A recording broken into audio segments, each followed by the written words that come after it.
ಓಂ ಶ್ರೀ ಮಹಾಗಣಾಧಿಪತಿಯೇ ನಮಃ. ಓಂ ಶ್ರೀ ಮಾತ್ರೇ ನಮಃ. ಓಂ ಶ್ರೀ ಗುರುಭ್ಯೋ ನಮಃ. ಸಮಸ್ತ ಕನ್ನಡ ವೀಕ್ಷಕರಿಗೆ ಶ್ರೀ ಗುರುರಾಯರ ಆಶೀರ್ವಾದ ಸದಾ ಇರಲಿ ಅಂತ ಹೇಳ್ತಾ, ನೀವು ಮೊದಲನೇ ಬಾರಿ ನಮ್ಮ ಚಾನಲ್ ನೋಡ್ತಾ ಇದ್ದರೆ ದಯವಿಟ್ಟು ಸಬ್ಸ್ಕ್ರಿಪ್ಷನ್ ಮಾಡಿಕೊಳ್ಳಿ, ನಮ್ಮ ವಿಡಿಯೋಗಳು ಇಷ್ಟವಾಗಿರುವಂಥ ಸಂದರ್ಭಗಳಲ್ಲಿ ಲೈಕ್ ಮಾಡಿ ಅಂತ ಹೇಳ್ತಾ, ಈ ದಿನ ಜೂನ್ 8ರಿಂದ ಜುಲೈ 4ನೇ ತಾರೀಕುವರೆಗೂ ಕೂಡ ಆಲ್ರೆಡಿ ಜೂನ್ ಆರಂಭದಿಂದ ಗುರು ಬದಲಾವಣೆ ಕಟಕ ರಾಶಿಯಲ್ಲಿ ಇರುತ್ತೆ.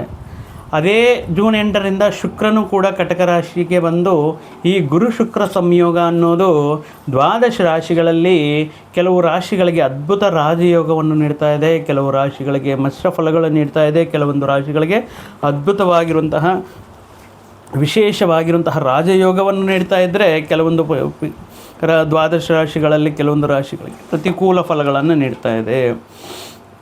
ಗುರು ದೇವಗುರು ಬೃಹಸ್ಪತಿ, ದೇವತೆಗಳಿಗೆ ಗುರುವಾಗಿರುವಂತಹ ಬೃಹಸ್ಪತಿ, ರಾಕ್ಷಸರಿಗೆ ಗುರುವಾಗಿರುವಂತಹ ಶುಕ್ರಾಚಾರ್ಯರು ಅಂದರೆ ಶುಕ್ರಗ್ರಹವು ಒಟ್ಟಾಗಿ ಕಟಕ ರಾಶಿಯಲ್ಲಿ ಬಹಳ ಅಪರೂಪ. ಇದು ಇವರಿಬ್ಬರ ಸಂಯೋಗ ಅನ್ನೋದು ತನ್ನ ಉಚ್ಚಕ್ಷೇತ್ರವಾಗಿರುವಂತಹ ಗುರುವಿನ ಉಚ್ಚಕ್ಷೇತ್ರವಾಗಿರುವಂತಹ ಕಟಕ ರಾಶಿಯಲ್ಲಿ ಇವರಿಬ್ಬರೂ ಕೂಡ ಎಕ್ಸಾಕ್ಟೇಷನ್ ಅನ್ನೋದು ದ್ವಾದಶ ರಾಶಿಗಳಲ್ಲಿ ಈ 4 ರಾಶಿಗಳಿಗೆ ಅದ್ಭುತ ರೀತಿಯಲ್ಲಿ ಯೋಗಕಾರಕವಾಗಿರುತ್ತೆ. ಅದರಲ್ಲಿ ಮಿಥುನ ರಾಶಿ, ಕನ್ಯಾ ರಾಶಿ, ವೃಶ್ಚಿಕ ರಾಶಿ ಮತ್ತು ಮೀನರಾಶಿ.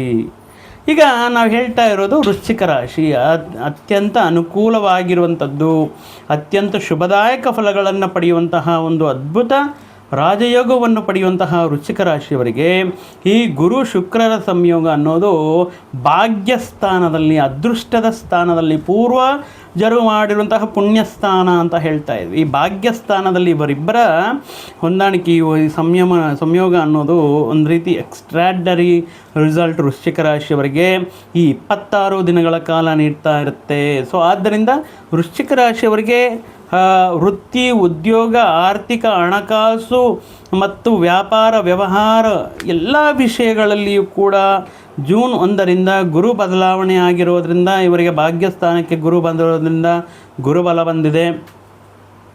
ಇನ್ನು ಶುಕ್ರನು 8ನೇ ತಾರೀಕು ಗುರುವಿನ ಜೊತೆ ಸೇರಿರೋದ್ರಿಂದ ಶುಕ್ರನು ಕೂಡ ಭಾಗ್ಯಸ್ಥಾನಕ್ಕೆ ಬಂದು ಕೆಲವೊಂದು ಅದೃಷ್ಟ ಫಲಗಳನ್ನು ನೀಡ್ತಾ ಇರುತ್ತೆ.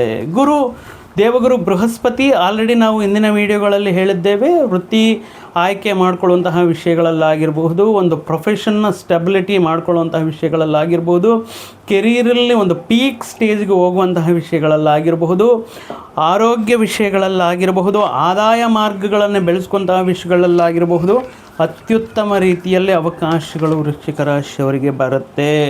ಒಂದು ರೀತಿ ಇಷ್ಟು ದಿನಗಳ ಕಾಲ ಕಲ್ಕೊಂಡಿರುವಂತಹ ಆತ್ಮವಿಶ್ವಾಸ, ತಮ್ಮ ಮೇಲೆ ತಮಗೆ ಬರುವಂತಹ ಒಂದು ಸೆಲ್ಫ್ ಕಾನ್ಫಿಡೆನ್ಸ್, ಧೈರ್ಯ, ಎಲ್ಲದರಲ್ಲೂ ಮುನ್ನುಗ್ಗಿ ಕೆಲವೊಂದು ವಿಷಯಗಳನ್ನು ಹೇಳುವಂತಹ ಒಂದು ಸಾಹಸ ಮಾಡುವಂತಹ ವಿಷಯ, ಎಲ್ಲ ರೀತಿಯಲ್ಲಿ ಗುರು ಇವರಿಗೆ ಅನುಕೂಲವಾಗಿರುತ್ತಾರೆ. ಇನ್ನು ಪರ್ಟಿಕ್ಯುಲರ್ ಆಗಿ ಸ್ಟೆಬಿಲಿಟಿ, ಕೆರಿಯರಲ್ಲಿ ಒಂದು ತುಂಬ ಅಪ್ಸ್ ಆ್ಯಂಡ್ ಡೌನ್ಸ್ ಇದೆ, ಅಥವಾ ನಿಮಗೆ ಅನುಕೂಲವಾಗಿರುವಂತಹ ಸಂದರ್ಭಗಳಲ್ಲಿ ಅನುಕೂಲವಾಗಿರುವಂತಹ ಪ್ರದೇಶಗಳಿಗೆ ವರ್ಗಾವಣೆ ಆಗೋದು, ನಿಮ್ಮ ಮಕ್ಕಳ ಅಭಿವೃದ್ಧಿ, ಸಂತಾನ ಯೋಗ, ಸಂತಾನಕ್ಕೆ ಸಂಬಂಧಪಟ್ಟಿರುವಂತಹ ಸಿಹಿ ಸುದ್ದಿಗಳನ್ನು ಇವೆಲ್ಲವೂ ಕೂಡ ಗುರು ಜೂನ್ 1ರಿಂದ ವೃಶ್ಚಿಕ ರಾಶಿಯವರಿಗೆ ನೀಡ್ತಾ ಇರ್ತಾರೆ.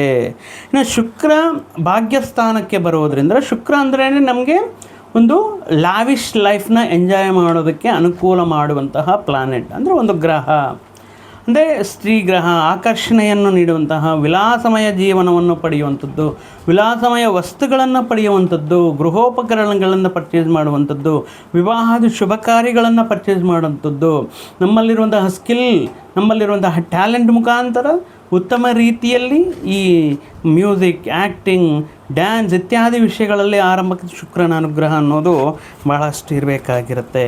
ಸೊ ಈಗ ಭಾಗ್ಯಕ್ಕೆ ಶುಕ್ರ ಬಂದಿರೋದ್ರಿಂದ ವೃಶ್ಚಿಕ ರಾಶಿಯವರಿಗೆ ಒಳ್ಳೆಯ ವಸ್ತುಗಳನ್ನು ಕೊಳ್ಳುವಂತಹ ಶಕ್ತಿ, ಗೃಹೋಪಕರಣಗಳಾಗಿರ್ಬೋದು, ಆಭರಣಗಳಾಗಿರಬಹುದು, ಬಟ್ಟೆಗಳಾಗಿರ್ಬೋದು, ಒಳ್ಳೆಯ ರೀತಿಯ ಶುಭ ಕಾರ್ಯಗಳಿಗೆ ಬೇಕಾಗಿರುವಂತಹ ವಸ್ತುಗಳಾಗಿರಬಹುದು, ಕೆಲವೊಂದು ಮೂಲೆಗಳಿಂದ ವಿವಿಧ ಮಾರ್ಗಗಳಿಂದ ಇವರಿಗೆ ಶುಭ ಸುದ್ದಿಗಳು, ಸಿಹಿ ಸುದ್ದಿಗಳಾಗಿರಬಹುದು, ಕುಟುಂಬದ ಜೊತೆಗೆ ಇವರ ಸಾಮಾಜಿಕವಾಗಿ ಇವರಿಗೆ ಮಾತಿಗೆ ಒಂದು ರೀತಿಯಲ್ಲಿ ಬೆಲೆ ಬರುವುದಾಗಿರಬಹುದು, ಕುಟುಂಬ ಸೌಖ್ಯವನ್ನು ಅನುಭವಿಸುವಂತಹ ವಿಷಯಗಳಾಗಿರ್ಬೋದು, ಮಾಡುವಂತಹ ಪ್ರಯಾಣಗಳೆಲ್ಲವೂ ಕೂಡ ಲಾಭದಾಯಕವಾಗಿರುವಂತಹ ಸಂದರ್ಭಗಳಲ್ಲಿ ಈ ರೀತಿ ಶುಕ್ರ ಭಾಗ್ಯಸ್ಥಾನಕ್ಕೆ ಬಂದು ವೃಶ್ಚಿಕ ರಾಶಿಯವರಿಗೆ ಈ ಜೂನ್ 8ರಿಂದ ಜುಲೈ 4ನೇ ತಾರೀಕುವರೆಗೂ 26 ದಿನಗಳ ಕಾಲ ಎಕ್ಸ್ಟ್ರಾಡಿನರಿಯಾಗಿ ಗುರುವಿನ ಜೊತೆ ಫಲಗಳನ್ನು ನೀಡ್ತಾ ಇರ್ತಾರೆ.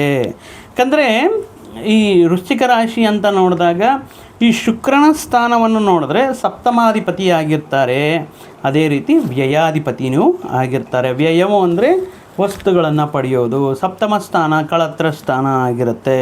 ಸೊ ಸಪ್ತಮ ಸ್ಥಾನಾಧಿಪತಿ ಭಾಗ್ಯಸ್ಥಾನದಲ್ಲಿ ಸಂಚಾರ ಅನ್ನೋದು ಇಷ್ಟೂ ದಿನಗಳ ಕಾಲ ಪೋಸ್ಟ್ಪೋನ್ ಮಾಡ್ಕೊಳ್ತಾ ಬಂದಿರುವಂತಹ ವಿವಾಹಕ್ಕೆ ಸಂಬಂಧಪಟ್ಟಿರುವಂಥ ನಿರ್ಧಾರಗಳು, ವಿವಾಹಕ್ಕೆ ಸಂಬಂಧಪಟ್ಟಿರುವಂತಹ ಆಯ್ಕೆಗಳು, ಉತ್ತಮ ವ್ಯಕ್ತಿನ ಆಯ್ಕೆ ಮಾಡಿಕೊಳ್ಳುವಂತಹ ಅವಕಾಶಗಳು, ಉತ್ತಮ ರೀತಿಯಲ್ಲಿ ಹೊಸ ಕಾರ್ಯಕ್ರಮಗಳನ್ನು, ಹೊಸ ಬಿಸ್ನೆಸ್ನ ಆರಂಭ ಮಾಡಿಕೊಳ್ಳುವಂತಹ ಈ ಅವಕಾಶಗಳು ಅನ್ನೋದು ಈ ಸಂದರ್ಭದಲ್ಲಿ 26 ದಿನಗಳ ಕಾಲ ಅದ್ಭುತ ರೀತಿಯಲ್ಲಿ ಗುರು ಶುಕ್ರರು ಭಾಗ್ಯಸ್ಥಾನದಲ್ಲಿ ಯೋಗದಾಯಕವಾಗಿರೋದ್ರಿಂದ ಏನಾದರೂ ಒಂದು ಹೊಸ ಪ್ರಯತ್ನ, ಒಂದು ಹೊಸ ವ್ಯಾಪಾರ, ನಿಮ್ಮ ಅದೃಷ್ಟವನ್ನು ಅದೃಷ್ಟದ ಸ್ಥಾನ ಭಾಗ್ಯಸ್ಥಾನ ಅಂದರೆ, ಸೊ ಅದೃಷ್ಟವನ್ನು ಪರೀಕ್ಷೆ ಮಾಡ್ಕೋಬೇಕು ಅಂದರೆ this is the best time for the scorpion people. ವೃಶ್ಚಿಕ ರಾಶಿಯವರಿಗೆ ಇದೊಂದು ರೀತಿ ಅನುಕೂಲವಾಗಿರುವಂತಹ ಸಮಯ. ಸ್ತ್ರೀಯರ ಜೊತೆ ಏನಾದರೂ ಸಮಸ್ಯೆಗಳಿರುವಂತಹ ಸಂದರ್ಭಗಳಲ್ಲಿ, ಅದು ನಾದಿನಿಯರ ಜೊತೆ, ಅತ್ತೆಯ ಜೊತೆ ಅಥವಾ ಕೆಲವೊಂದು ಸ್ತ್ರೀಯರ ಜೊತೆ ಏನಾದರೂ ಅಪಾರ್ಥಗಳಿರುವಂತಹ ಸಂದರ್ಭಗಳಲ್ಲಿ ಆ ಸಮಸ್ಯೆಗಳೆಲ್ಲವೂ ದೂರವಾಗುತ್ತೆ. ವಿದೇಶಿ ಪ್ರಯಾಣಗಳು, ಈ ವಿದೇಶಕ್ಕೆ ಹೋಗುವಂತಹ ಅವಕಾಶಗಳು, ವಿದ್ಯಾವಕಾಶಗಳು, ಉತ್ತಮ ರೀತಿಯಲ್ಲಿ ಉನ್ನತ ವಿದ್ಯಾವಕಾಶಗಳು, ದೂರ ಪ್ರಾಂತ ಪ್ರಯಾಣಗಳು ಮಾಡುವಂತಹ ಅವಕಾಶಗಳು. ಅಂದರೆ ತುಂಬ ದಿನಗಳಿಂದ ಅಯ್ಯೋ ನನ್ನ ಲೈಫಲ್ಲಿ ಸೆಟ್ಲ್ ಆಗ್ತಾನೆ ಇಲ್ವಲ್ಲ, ಏನು ಮಾಡಿದ್ರೂ ಕೂಡ ಸ್ಟೆಬಿಲಿಟಿ ಸಿಗ್ತಾ ಇಲ್ಲ. ವೃಶ್ಚಿಕ ರಾಶಿಯವರಿಗೆ ಯಾವ ಸಂದರ್ಭದಲ್ಲಿ ಇನ್ನೇನು ಆಲ್ಮೋಸ್ಟ್ ನಮ್ಮ ಲೈಫ್ ಸೆಟ್ಲ್ ಆಯಿತು, ವೃತ್ತಿಪರವಾಗಿ, ಉದ್ಯೋಗ ಪರವಾಗಿ ಇನ್ನೇನು ಸ್ಟೆಬಿಲಿಟಿ ಬಂತು ಅನ್ನುವಂತಹ ಸಂದರ್ಭಗಳಲ್ಲಿ ಯಾವುದೋ ಒಂದು ರೀತಿ ಇವರಿಗೆ ಸಮಸ್ಯೆಗಳನ್ನು ನೀಡಿ ಈ ಇನ್ಸೆಕ್ಯೂರಿಟಿ ಫೀಲಿಂಗಿಂದ ಕಾಯ್ತಾ ಇರ್ತಾರೆ.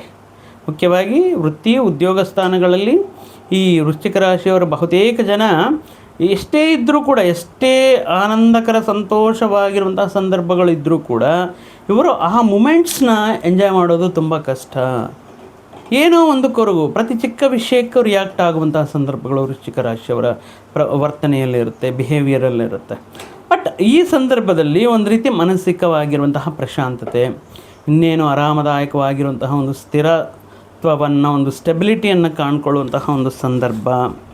ಸೊ ಹೊಸ ಪ್ರಯತ್ನಗಳನ್ನು ಆರಂಭ ಮಾಡೋಣ, ಹೊಸ ಜೀವನ ಹಾದಿಯನ್ನು ಹುಡ್ಕೋಣ ಅನ್ನುವಂತಹ ವಿಷಯಗಳಲ್ಲಿ ತುಂಬ ಅನುಕೂಲವಾಗಿರುತ್ತೆ ವೃಶ್ಚಿಕ ರಾಶಿಯವರಿಗೆ. ಶುಕ್ರ ಮತ್ತು ಗುರು ಭಾಗ್ಯಸ್ಥಾನದಲ್ಲಿರೋದ್ರಿಂದ ಸ್ವಲ್ಪ ಅನಾವಶ್ಯಕವಾಗಿರುವಂತಹ ಖರ್ಚುಗಳಿಗೆ ಕಡಿವಾಣ ಹಾಕೋದಕ್ಕೆ, ಸ್ವಲ್ಪ ಹೂಡಿಕೆಗಳು, ಉಳಿತಾಯಗಳ ಬಗ್ಗೆ ಸ್ವಲ್ಪ ಗಮನ ನೀಡೋದಕ್ಕೆ ಇದೊಂದು ರೀತಿ ಅನುಕೂಲವಾಗಿರುವಂಥದ್ದು. ಅದೇನೇ ಇರಲಿ, ಈ 26 ಡೇಸಲ್ಲಿ ನಿಮ್ಮ ಆದಾಯವನ್ನು ಕೊಡುವಂತಹ ಮಾರ್ಗಗಳು ಬೆಳೆಯುತ್ತೆ. ಆದಾಯಕ್ಕೆ ಸಂಬಂಧಪಟ್ಟಿರುವಂತಹ ಒಂದು ಸಿಹಿ ಸುದ್ದಿಯನ್ನು ಕೇಳುವಂತಹ ಸಂದರ್ಭಗಳು, ಅಂದರೆ ಒಂದು ರೀತಿಯಲ್ಲಿ ಒಂದು ಸ್ವೀಟ್ ಸರ್ಪ್ರೈಸ್ ಅಂತ ಹೇಳ್ಬೋದು. ಅದು ಎಲ್ಲರಿಗೂ ಇರುತ್ತಾ, ಬಟ್ ನಾವು ಯಾವುದೂ ಕೇಳಲಿಲ್ವಲ್ಲ ಅಂದರೆ ಅದು ನಿಮ್ಮ ವೈಯಕ್ತಿಕ ಜಾತಕದಲ್ಲಿರುವಂತಹ ದಶೆ, ಅಂತರ್ದಶೆ, ಲಘು ಗೋಚಾರ, ಸೂಕ್ಷ್ಮ ಗೋಚಾರ ಈ ವಿಷಯಗಳಲ್ಲಿ ನಾವು ನೋಡಿ ಹೇಳಬಹುದಾಗುತ್ತೆ. ಬಟ್ ಈ ಸಂದರ್ಭದಲ್ಲಿ ನಿಮ್ಮ ಗ್ರಹಸ್ಥಿತಿ ಪರ್ಸನಲ್ ಚಾರ್ಟಲ್ಲಿ ಅನುಕೂಲವಾಗಿದ್ದರೆ ಈ ರೀತಿ ವಿಷಯಗಳು ನಡೆಯೋದಕ್ಕೆ, ಈ ರೀತಿ ಅದ್ಭುತವಾಗಿರುವಂತಹ ಸರ್ಪ್ರೈಸಸ್, ಗುಡ್ ನ್ಯೂಸ್ನ ಕೇಳೋದಕ್ಕೆ ಅನುಕೂಲವಾಗಿರುತ್ತೆ. ಇನ್ನು ವಿದ್ಯಾರ್ಥಿಗಳಿಗೆ ಒಳ್ಳೆಯ ವಿದ್ಯಾಸಂಸ್ಥೆಯಲ್ಲಿ ಸೀಟ್ ಪಡೆಯೋದಾಗಿರಬಹುದು, ಅಥವಾ ನೀವು ಅಂದ್ಕೊಂಡಿರೋದಕ್ಕಿಂತ ಜಾಸ್ತಿ ಉತ್ತಮ ರೀತಿಯಲ್ಲಿ ಅಂಕಗಳನ್ನು ಪಡೆದು ಈ ಸ್ಪರ್ಧಾತ್ಮಕ ಪರೀಕ್ಷೆಗಳಲ್ಲಿ ಉತ್ತೀರ್ಣರಾಗೋದು ಆಗಿರಬಹುದು. ನಿಮ್ಮ ಮಾತಿನ ಮುಖಾಂತರ ವೃತ್ತಿ ಮಾಡ್ತಾ ಇರುವಂತಹ ವ್ಯಕ್ತಿಗಳಿಗೆ ಉತ್ತಮ ರೀತಿಯಲ್ಲಿ ಈ ಜನರ ಒಂದು ರೆಸ್ಪೆಕ್ಟ್ ಅನ್ನೋದು ತುಂಬ ಎಕ್ಸಲೆಂಟಾಗಿ ಅವ್ರು ನೀಡುವಂತಹ ಒಂದು ರೆಸ್ಪೆಕ್ಟ್, ಅವ್ರು ನೀಡುವಂತಹ ಒಂದು ಅಭಿಮಾನ, ಅವ್ರು ತೋರಿಸುವಂತಹ ಒಂದು ಪ್ರೀತಿ, ಅವ್ರು ಹೇಳುವಂತಹ ವಿಷಯಗಳು ಎಲ್ಲವೂ ಕೂಡ ನಿಮ್ಮ ಮನಸ್ಸಿಗೆ ನನ್ನಲ್ಲಿ ಕೂಡ ಈ ರೀತಿ ಒಂದು ಒಳ್ಳೆ ಅದ್ಭುತವಾಗಿ ವೃಶ್ಚಿಕ ರಾಶಿಯವರಂದ್ರೇ ವಾಗ್ಮಿಗಳು, ಮಾತಾಡುವಂತಹ ಶಕ್ತಿ ಹೊಂದಿರುವಂತಹ ವ್ಯಕ್ತಿಗಳು. ಸೊ ಆಗಿರೋದ್ರಿಂದ ಯಾವುದೇ ರೀತಿ ಪ್ರಾಬ್ಲಮ್ ಇಲ್ಲದೆ ಎಲ್ಲರ ಜೊತೆನೂ ಶಹಬಾಷ್ ಅನ್ನಿಸ್ಕೊಳ್ಳುವಂತಹ ಯೋಗದಾಯಕವಾಗಿರುವಂತಹ ಅವಧಿ. ಆದರೆ ಅರ್ಧಾಷ್ಟಮದಲ್ಲಿರುವಂತಹ ರಾಹು ಇಲ್ಲಿ ಸ್ವಲ್ಪ ಸ್ವಸ್ಥಾನ, ಸ್ವಕ್ಷೇತ್ರ, ತಾಯಿ, ವಾಹನಗಳು ಇತ್ಯಾದಿ ವಿಷಯಗಳನ್ನು ಇಂಡಿಕೇಟ್. ಅದು ಅರ್ಧಾಷ್ಟಮದಲ್ಲಿ ರಾಹು ನವಂಬರ್ 25ರವರೆಗೂ, ಇದು ಲಾಸ್ಟ್ 1.5 ಇಯರಿಂದ ಇದೆ. ಸೊ ಸ್ವಲ್ಪ ಕೌಟುಂಬಿಕ ಸಮಸ್ಯೆಗಳು ಅಥವಾ ತಾಯಿಯ ಜೊತೆ ಅನಾವಶ್ಯಕವಾಗಿರುವಂತಹ ವಿವಾದಗಳು, ಕೆಲವೊಂದು ವಿಷಯಗಳಲ್ಲಿ ಕೌಟುಂಬಿಕ ವಿಷಯಗಳಲ್ಲಿ ಟೆನ್ಷನ್ಸ್ ಅನ್ನೋದು ಇರುತ್ತೆ. ಸೊ ಆದ್ದರಿಂದ ಈ ರಾಹು ಅನುಗ್ರಹಕ್ಕೋಸ್ಕರ ನೀವು ಪರ್ಟಿಕ್ಯುಲರ್ ಆಗಿ ನೀವು ಶುಕ್ರವಾರದಂದು ರಾಹುಕಾಲದ ಸಮಯದಲ್ಲಿ ದುರ್ಗಾದೇವಿ ದೇವಸ್ಥಾನ ಆಗಿರಬಹುದು ಅಥವಾ ಅಮ್ಮನವ್ರ ದೇವಸ್ಥಾನಕ್ಕೆ ಹೋಗಿ ಅಲ್ಲಿ ದೀಪಾರಾಧನೆ ಮತ್ತು ಕುಂಕುಮಾರ್ಚನೆ ಮಾಡಿಸೋದ್ರಿಂದ ಅನುಕೂಲವಾಗಿರುತ್ತೆ. ಅದೇ ರೀತಿ ರವಿಯೂ ಕೂಡ ಅನುಕೂಲವಾಗಿಲ್ಲ. ರವಿ ಕೂಡ 10th ದಶಮಾಧಿಪತಿ ರವಿ ಆಗಿರೋದ್ರಿಂದ ಈಗ 15ರ ನಂತರ ಸ್ವಲ್ಪ ಆರೋಗ್ಯ ಸಮಸ್ಯೆಗಳು ನಿಮಗೆ ಆಗಿರ್ಬೋದು, ನಿಮ್ಮ ತಂದೆಗೆ ಆಗಿರ್ಬೋದು, ಸ್ವಲ್ಪ ಆರೋಗ್ಯ ಸಮಸ್ಯೆಗಳ ಬಗ್ಗೆ ಅಥವಾ ನಿಮ್ಮ ವೃತ್ತಿ ಉದ್ಯೋಗ ಸ್ಥಾನಗಳು ಏನಪ್ಪ ಈ ರೀತಿ ನಿಂತೋಯ್ತು, ಏನಕ್ಕೆ ಈ ರೀತಿ ಬ್ಲಾಕ್ ಆಯಿತು, ಮುಂದಕ್ಕೆ ಹೋಗೋದಕ್ಕೆ ದಾರಿನೇ ಕಾಣಿಸ್ತಾ ಇಲ್ಲ ಅನ್ನುವಂತಹ ಕೆಲವೊಂದು ಸಂದಿಗ್ಧ ವಿಷಯಗಳು ನಡೆದ್ರೂ ಕೂಡ ಗುರು ಶುಕ್ರನ ಅನುಕೂಲತೆಯಿಂದ ಅನುಕೂಲವಾದರೂ ಈ ರವಿಯ ಆರಾಧನೆ ಮಾಡೋದು, ಭಾನುವಾರದಂದು ಪ್ರತ್ಯೇಕವಾಗಿ ಈ ಮದ್ಯ ಮಾಂಸಗಳನ್ನು ಮುಟ್ಟೋದಾಗಿರ್ಬೋದು, ಇದನ್ನು ಈ ಪರ್ಟಿಕ್ಯುಲರ್ ವಿಷಯಗಳನ್ನು ಅಥವಾ ನೆಕ್ಸ್ಟ್ ರವಿ ಸಂಚಾರ ಬದಲಾಗೋವರೆಗೂ ಕೂಡ ಈ ಮದ್ಯ ಮಾಂಸಗಳಿಗೆ ದೂರ ಇರೋದು. ಪ್ರತಿ ರವಿವಾರದಂದು ಕೂಡ ಸೂರ್ಯ ನಮಸ್ಕಾರ, ಗೋಧಿಯನ್ನು ದಾನ ಮಾಡೋದು ಅಥವಾ ನೆನೆಸಿರುವಂತಹ ಗೋಧಿ ರವೆ, ಗೋಧಿ ಇತ್ಯಾದಿ ಆಹಾರ ಪದಾರ್ಥಗಳನ್ನು ಗೋಮಾತೆಗೆ ಆಹಾರವಾಗಿ ತಿನ್ನಿಸೋದು. ಪ್ರತಿನಿತ್ಯವೂ ಕೂಡ ಸೂರ್ಯನಿಗೆ ನೀರಿನಿಂದ ಅರ್ಘ್ಯ ಬಿಡುವುದರಿಂದ, ಸೂರ್ಯ ನಮಸ್ಕಾರಗಳು ಮಾಡೋದರಿಂದ ಮತ್ತಷ್ಟು ಶುಭ ಫಲಗಳನ್ನು ವೃಶ್ಚಿಕ ರಾಶಿಯವರು ಪಡೆಯಬಹುದು ಅಂತ ಹೇಳ್ತಾ, ಆ ಶ್ರೀಮನ್ನಾರಾಯಣರು ಶ್ರೀ ಗುರುರಾಯರು ಸದಾ ನಿಮಗೆ ಆರೋಗ್ಯವು ಆಯುಷ್ಯು ಅಭಿವೃದ್ಧಿ ನೀಡಲಿ ಅಂತ ಹೇಳ್ತಾ, ಮತ್ತೊಂದು ವಿಡಿಯೋ ಜೊತೆಗೆ ಮತ್ತೊಂದು ಆಸಕ್ತಿಕರ ವಿಷಯದ ಜೊತೆಗೆ ನಿಮ್ಮ ಮುಂದೆ ಮತ್ತೆ ಬರ್ತೀನಿ. ಅಲ್ಲಿಯವರೆಗೂ ಸರ್ವೇ ಜನಾಂ ಸುಖಿನೋ ಭವಂತು, ಸಮಸ್ತ ಸನ್ಮಂಗಳಾನಿ ಭವಂತು. ಜೈ ಶ್ರೀರಾಮ್.